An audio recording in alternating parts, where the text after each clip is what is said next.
I am thrilled that we're sitting right here together in this beautiful sunny afternoon on Puget Sound.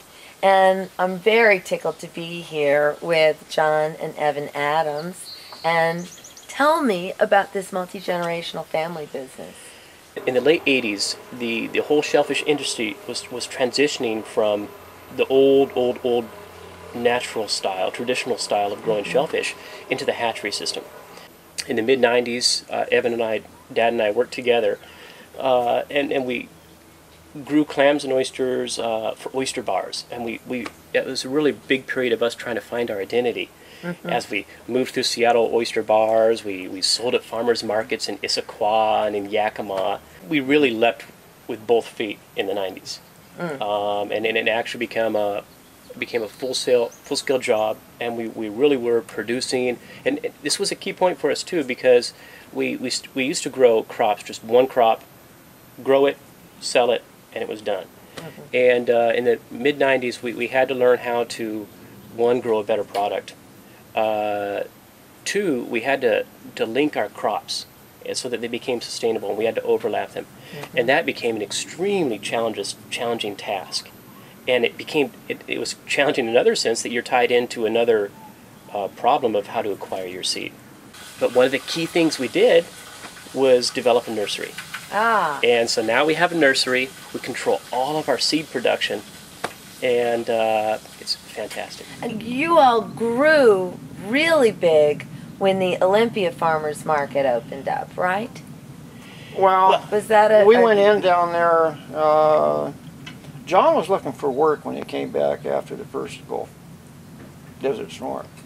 About that time, we were, like he had indicated, we were marketing, just the two of us. We were driving up to Issaquah, east of Seattle, and marketing things. And small potatoes relative to the amounts we do now. But that was first, then marketing in Seattle, some of the restaurants downtown, one of the stores over in Alki Point, generated more interest, and had an opportunity to get into the farmers market about mid-90s, and went down there. And quite frankly, it was a long haul, a lot of days spent down there, not much money coming in. But as time progressed, people found that a product of clams and oysters straight from the water onto their table was good. And volume of products grew. The reputation grew for it. And I can take stuff down there that they don't normally eat. And sometimes I talk people into eating it, and they like it. One cool thing that occurred when we first started selling in the market, we were also selling to maybe 5 different oyster bars downtown Seattle. We really loved doing that. It's really fun to walk into an oyster bar and see your oysters there.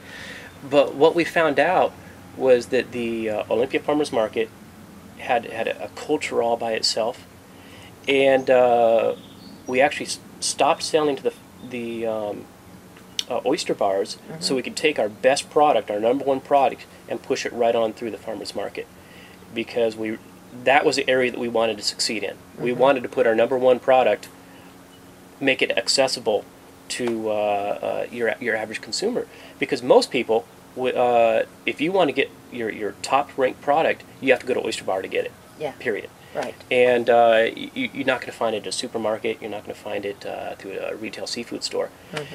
The farmer market demands a sustainable crop, and with our standard diploid oysters, we had to have an oyster that we could sell year-round.